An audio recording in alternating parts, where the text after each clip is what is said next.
How we all doing? All right, Bennett. We know that you're going to probably get tested this next week because they like to throw the ball a lot. What have you seen from Plummer that really kind of makes him stand out compared to the other quarterbacks you've seen so far this year? Yeah, good quarterback. Good pocket presence. Delivers the ball well. Throws a nice ball. Probably not the same mobility as some of the quarterbacks we've seen, but he, deceptively can get out of the pocket and run when he needs to. Good decision maker. So we're gonna have to be on our best, discipline-wise and coverage-wise to make sure that we slow him down. As a running back, test you in particular when they're going to either bring him out of the backfield or just split him out wide in the slot and just the skill set that he has? Yeah, he's a really good running back. Can do it all. Especially for a freshman, pretty impressive. Hard runner. He's going to give us a lot of different looks, a lot of empty looks and stuff like that, where we have to treat him. We can't just treat him as a back that you don't really pay attention to. Him as a receiver and as their primary back in the backfield, he gives he's a big weapon for us, or for them, I guess, against us that we're going to have to stop. Not just the pass game, not just the run game, but everything altogether. Going back home to kind of your neck of the woods, is that always kind of an exciting experience? And you have a lot of family and friends that'll be. Oh yeah, yeah. It'll be a whole lot of people there. I'm excited to go home. Always excited to go back home. Playing there, I had a good game last time I played there a couple years ago. Obviously not the result we wanted a couple years ago, but it's gonna be a lot different, right? Different atmosphere, some fans in the stands. Excited, always excited to go back home. Feels good to play there. Where have you seen the growth of this defense maybe coming off the bye week? Do you feel like you guys saw what you needed to see this last game? Yeah, there's always more we can do. Definitely, that complete game, we're still chasing that, that fourth quarter. Gave up a little too many points, too many yards. But, when you're ahead like that the whole game, your game plan changes a little bit, right? You have to. We've dropped into a lot of zone and kept stuff in front of us, which for that game plan I think we did a good job. Obviously it racked up the yards, but that's not necessarily what we're looking at. We're looking at the win. So this week we want to go in and play that complete game, start to finish, and try and really give up no points if we can. Where have you seen Brian maybe grow the most this season? He's high in snap counts almost from last year already. Yeah. What are you kind of seeing from him? Yeah, he's got phenomenal talent, and we've been early in the season and kind of in fall camp we were on him like, dude, you can be really special. Just certain stuff you got to lock into and certain treat everything like you're a professional. I think he's really embraced that recently, and I mean, the play speaks for itself. Like, he's out there, such a rangy safety, covers really so much of the field, right? So that takes away a lot for a quarterback. He can't, the deep balls, we haven't seen it all season, but he's, him back there definitely prevents that. And he's a playmaker. He comes downhill when he's in that mode and that mindset, the right mindset, he is a pretty unstoppable force. So we're going to keep getting on him, but definitely happy to have him back there. I was just going to say that to have a game where he makes a play on Charbonnet coming all the way across the field, takes his leg out, also comes back, makes a pick, knocks another way. Yeah. I've been on him about the fact that he dropped the one earlier. He doesn't like to hear it.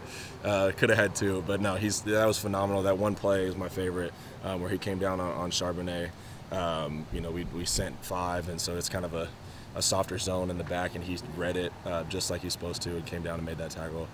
Pretty impressive. So we're happy with what he's doing, but we want him to keep improving too. In sort of your perspective, I know the third down defense numbers were, I think it was 6 for 12 last week. Is it getting closer to where you guys want it to be in third down situations? And is it still frustrating at this point just to not quite be there? Yeah, getting there, right? Yes, it is a little frustrating still, but there's stuff that we've had to address all year, right? And when we do address it seems to pick up. Like red zone, we were last in the country early in the season, and then that's something we really made an emphasis on. And now, obviously you saw it last game, a ton of field goals. So those are things like, okay, we put a lot of emphasis on it. We know we can get better at it. It's just a matter of all right, now in practice. So we've been doing a whole lot of third down stuff and working on getting off the field. So I think you'll see that show up pretty soon in the next few games. Does it put kind of some wind in your guys' sails that you guys had that performance against UCLA, which is one of the best third down offenses in the country? Yeah, You know, it wasn't a great performance. We got to get ourselves in more third and long looks rather than, you know, the third and short. That's where obviously it's easier for offenses to convert. You know, we can put in third and long looks, then we can start running stuff that we want to, some more blitzes and different coverages that messes up the quarterback. And that's just winning on first and second down, right? So now, you know, it goes into the whole scheme of the defense and how we win every single down, put us in better positions. Obviously, that last trip to Cal is unlike any other trip to Cal, obviously, but historically, over like the last 10 years or so, it's been always a tricky game for Oregon at Cal. Is there something about that Bay Area trip that just makes this team a little bit better when they play at home against you guys? I'm sure, and I'm sure, you know, for them, you look at their staff, and a lot of their guys are Oregon guys. You know, we feel like every time we play a team or anytime a team plays us, it's going to be their biggest game of the year because they want to knock, you know what I'm saying, knock us off. They're going to give a little extra juice, play a little harder, but we're expecting that, right? So we know Cal's going to give us a really good game, and we can't, you know, go down there and think that we have it all in the bag just because of what we did last week. So I know they're going to come out and play hard, and that's going to be on us to play a really good game. It's allowed BA to have the production that not just that he had last week, but I mean he's having a career year right now in terms of production as a situational guy. Yeah. And last week came up obviously huge in those situations. Yeah, I just addressed that a little earlier, but he's had that talent, and it's just, you know, a matter of getting him in the right position. He was obviously a receiver a couple of years ago, got him to safety, or played corner and then safety, but for him to know what he's doing to a point where he can play instinctually, and you know, when he is able to play that fast, it's pretty special. His athletic ability, his, you know, ball tracking ability to go get the ball in the air, and then really his tackling is what has improved the most. Coming downhill, you know what I'm saying, to make the tackle rather than waiting or kind of backing up. And as a you know, tall guy, 6'5", it's not easy to go down and make those tackles. So that's something we've been on him a ton about, but he's definitely stepping up to the plate and can be a huge contributor for us, you know, the rest of the season. When you guys are going against the ones in practice, how often do you have to deal with a head full of steam from Solid pulling around the edge? Sometimes, you know, when I'm playing boundary safety more so, which hasn't been the case recently, thank God. I don't like seeing him in the hole. But sometimes you got to do it, and he's coming full speed. I love our O-line. It's pretty impressive, probably the best in the country, I would say. Their athleticism is pretty impressive. So yeah, that sucks going against them. You have to, and usually you have to take that block on because they can move too. It's not like you're just going to be able to move out the way and juke them. So that's not the most fun part of practice for sure. Kind of a big picture question, but you guys have been in a familiar spot as you are now, where you're one of the last unbeatens in conference and ranked near the top, and then faltered down the stretch of the season. Kind of why will this year be different for you guys? And maybe as a leader, are you saying anything about your position, or is that just not even, I guess, in the mind? I think we have to address it.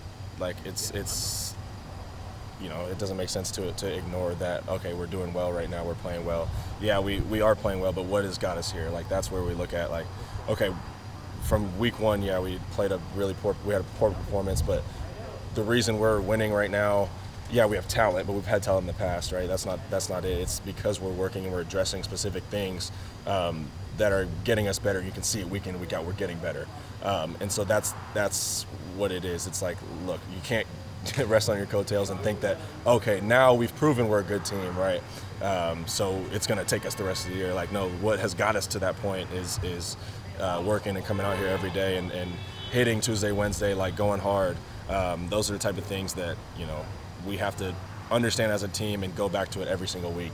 You know, our theme this week is humble and hungry, right? And I think that fits after last week, you know, doing well against UCLA, having a good performance in a top 10 matchup.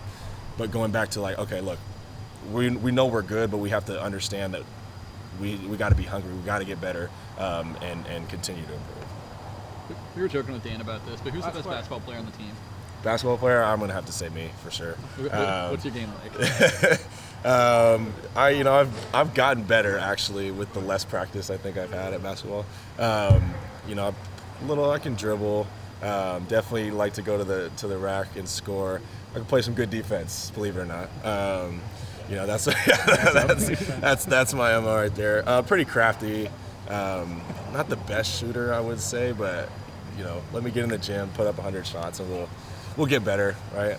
No, but we got some good hoopers. I know Triquez is a good hooper. Kyler, I know, is actually a really good hooper. Kyler Casper. A couple guys I'm sure that will get on me for forgetting to mention them. But. Dan said Saul would be good for 5 fouls. So yeah, put him in. Big body in the middle. Probably not taking any charges. Yeah. So. Thanks, Yeah, appreciate you guys. Thanks.